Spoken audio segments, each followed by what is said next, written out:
अगर आप mutual fund में नया निवेश शुरू करना चाहते हैं और किसी पुराने निवेश करने वाले से बात करेंगे तो वो आपसे यही कहेगा कि भाई मिड और स्मॉल कैप में अच्छा रिटर्न मिला है, आंख मूंद कर यहाँ निवेश कर दीजिए। लेकिन जब बाजार वॉलेटाइल दौर से गुजरते हैं तो सबसे ज्यादा इम्पैक्ट मिड और स्मॉल कैप सेक्टर पर पड़ता है और इसलिए मिड और स्मॉल कैप से जुड़ी स्कीम्स पर भी निवेशकों को नुकसान उठाना पड़ता है। अभी हमने देखा कि मार्केट रेगुलेटर सेबी ने भी मिड और स्मॉल कैप के स्कीम्स चलाने वाली जितने भी म्यूचुअल फंड की कंपनियां हैं, ट्रस्टीज हैं, उनको कहा कि आप हर महीने हमें बताइए कि आप लिक्विडिटी के मामले में कहां पर खड़े हैं। एक रिपोर्ट कार्ड उनको हर महीने जारी करना है। तो अगर आपको भी लग रहा है कि आपको मिड और स्मॉल कैप में निवेश करना चाहिए या नहीं, अभी के दौर में जब हम वॉलेटाइल सेशन से बाजार को गुजरते हुए देख रहे हैं, चुनाव के नतीजे आए, उसके बाद हमने बड़ी गिरावट भी देखी है, इन सब में एक म्यूचुअल फंड इन्वेस्टर क्या करे? बात करते हैं फिनफिक्स की फाउंडर प्रबलीन से। Prableen, thank you once again. मैं आपसे यही पूछना चाहूंगी कि मिड और स्मॉल कैप इन्होंने एक ड्रीम रन दिखाया, ठीक है, उसके बाद हमने सेबी को एक्शन में आते हुए देखा। अभी आपको क्या लग रहा है, इसमें अभी निवेश करने की गुंजाइश अगर है तो किस तरह से आपको इन्वेस्ट करना चाहिए? अगर कोई नया इन्वेस्टर जो पहली बार बाजार में आ रहा है या वो पहली बार म्यूचुअल फंड चुन रहा है, उसको आप मिड और स्मॉल कैप से दूरी रखने के लिए सलाह देंगी? आई थिंक 4 पॉइंट्स है प्रियंका। सबसे पहला कि स्पेशली मिड और स्मॉल कैप्स में आज के टाइम पे अगर आप पीछे के रिटर्न्स देख के इन्वेस्ट करेंगे तो आप आगे शायद you are in for disappointment. हम ट्रेलिंग रिटर्न्स चेक करते हैं ज्यादातर। आप कोई भी ऑनलाइन प्लेटफॉर्म उठा लीजिए, उसमें आपको दिखता है कि 1 साल 2 साल 3 साल में कितने बढ़िया रिटर्न दिए हैं। उन रिटर्न्स को देख के फर्स्टली आपको इन्वेस्ट नहीं करना है। अगर आपको रिटर्न्स देखने भी हैं तो अगर आप एसआईपी करने वाले हैं, आप एसआईपी रिटर्न्स चेक करिए over a longer time period, जो आपका एक ब्रॉडर इन्वेस्टमेंट होराइजन है। उसमें भी आप बेस्ट और वर्स्ट परफॉर्मर जो स्कीम्स रही हैं आप उनको चेक कर सकते हैं, सो दैट आपको एक रियलिस्टिक आइडिया मिले कि आपका निवेश कितना सही और कितना खराब जा सकता है। अगर हम स्मॉल कैप्स की बात करें, पिछले 10 साल का जो एग्जाईआरआर है बेस्ट परफॉर्मर के लिए वो करीबन 27% के करीब रहा है, और सबसे वर्स्ट परफॉर्मर जो स्मॉल कैप में रहा है वो करीबन 15.5% के करीब। और अगर हम 5 साल की निवेश की बात करें तो यही रिटर्न्स करीबन 44% दिखते हैं बेस्ट परफॉर्मर के लिए। तो स्मॉल कैप्स और मिड कैप्स में जब आप निवेश कर रहे हैं तो जो सेकंड चीज जो आपको सॉरी थर्ड चीज जो बहुत इंपॉर्टेंट है कि आपको अपना होराइजन लंबा बना के चलना है। आप एटलीस्ट 7 ईयर्स अपने माइंड में लेके चलिए कि आपको निवेश करना है, बिकॉज जो फॉल्स और राइज हैं वो दोनों ज्यादा शार्प होती हैं। और आपको फाइनली अगर आपने एसआईपी के थ्रू रिटर्न्स बनाने हैं तो अगर आपने राइज में इन्वेस्ट किया है तो आपको उस फॉल को पूरे साइकिल को जरूर कंप्लीट करना है, ताकि आपकी सही एवरेजिंग हो जाए और जब उसके बाद राइज हो रही है इस स्पेस पे तब आपको अच्छे रिटर्न्स दिखे। तो सही होराइजन के साथ इन्वेस्ट करिए, स्टैगर्ड मैनर में करिए, एसआईपी या फिर एसटीपी के द्वारा करिए। पीछे के रिटर्न्स देख के लालच में मत करिए।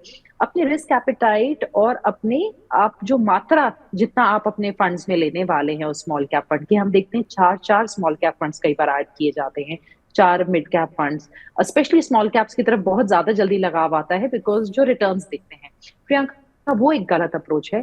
जितना आप रिस्क उठा सकते तो हैं, आपके जोखिम उठा पोर्टफोलियो सकते में हैं। एक small cap fund is enough? अक्सर इन्वेस्टर्स एक से खुश नहीं होते हैं, मेरे हिसाब से तो एक सही है, पर अगर मुझे लगता है आपने दो भी डालने हैं तो एक आप एक्टिव ले लीजिए, एक पैसिव ले लीजिए। ओके। तो आप आपने एक माइक्रो कैप इंडेक्स उठा सकते हैं या एक स्मॉल कैप इंडेक्स उठा सकते हैं। Okay Praveen, one more thing, आपने कहा कि 1, 2 और 3 साल का रिटर्न देखते हैं। हम किसी भी वेबसाइट पर जाते हैं तो हमें यही जो है सबसे पहले हमारे सामने फीड यही आती है, 1 साल में इतना रिटर्न, 2 साल में इतना, 3 साल में इतना रिटर्न। तो 1, 2, 3 साल का रिटर्न नहीं देख के हमें इस रिटर्न को कैसे देखना चाहिए और समझना चाहिए? कुछ टिप्स दीजिए ना प्लीज। जी। सो प्रियंका, जब असी mutual fund houses are also selling your product, वो चाहेंगे कि उनका स्मॉल कैप फंड बिके, और हर कोई अपना एयूएम बढ़ाना चाहता है और उसमें कोई गलत बात नहीं है, वो आपका पैसा बहुत अच्छे तरीके से मैनेज करते हैं। सो बट उनका भी जो रिप्रेजेंटेशन का तरीका है वो ट्रेलिंग रिटर्न्स एक सिंपल तरीका है जो ज्यादातर निवेशकों को समझ में आता है। आइडियल वे है आप रोलिंग रिटर्न्स चेक करिए जो आजकल वेबसाइट्स पे अवेलेबल होते हैं, और साथ में आप एसआईपी के लिए एक्सआईआरआर रिटर्न्स देखिए जो कंपाउंडेड रिटर्न्स ही होते हैं, बट वो ओवर अ टाइम पीरियड जैसे आपकी एसआईपी जाती है उसके हिसाब से कैलकुलेट किए जाते हैं, तो वो आपको एक ज्यादा रियलिस्टिक एस्टिमेट दे सकते हैं कि वो फंड कैसा करेगा। वरना रॉन्ग एक्सपेक्टेशन सेट हो जाती है कि अरे वाह 50% रिटर्न है तो 50% मुझे लगातार मिलते रहेंगे। ऐसा नहीं है, वो -60% भी हो सकता है अगले साल में। तो उस वॉलिटिलिटी के लिए प्रिपेयर्ड रहना है, इसलिए आपको रोलिंग रिटर्न देखने हैं और साथ में आप एक्साईआरआर रिटर्न्स देख सकते हैं एसआईपी के।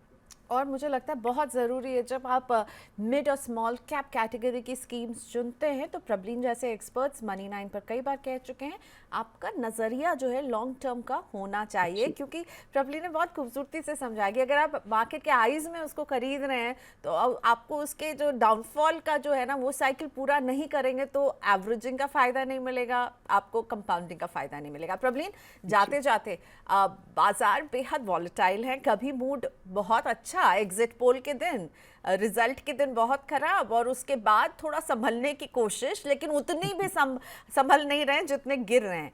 तो ऐसे में म्यूचुअल फंड निवेशकों के लिए आप कौन सी थीम और सेक्टर्स को आने वाले समय में वॉच आउट करने वाली हैं?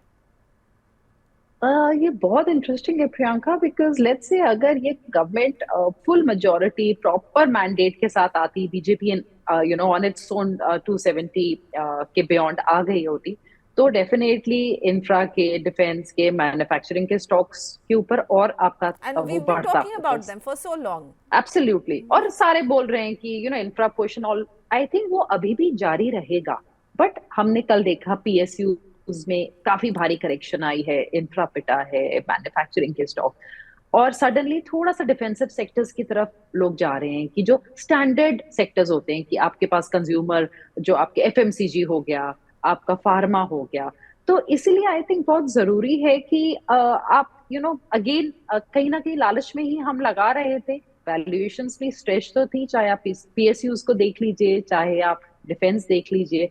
बट एक वो था कि नहीं, कुछ कंटिन्यूटी रहेगी तो चलता रहेगा। तो आई फील ये जो डिसीजन है, थोड़ा सा इन्वेस्टर्स को होल्ड करना चाहिए इस टाइम पे। थेमेटिक कॉल्स मेरे ख्याल से ना ले, डाइवर्सिफाइड फंड के थ्रू लगाएं।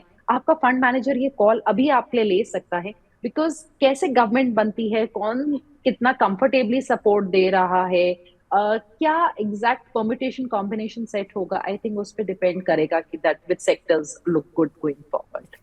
So permutation, combination, these are the key words right now. Thank you so much, Prableen, for your time. Shukriya. Thank you, my pleasure.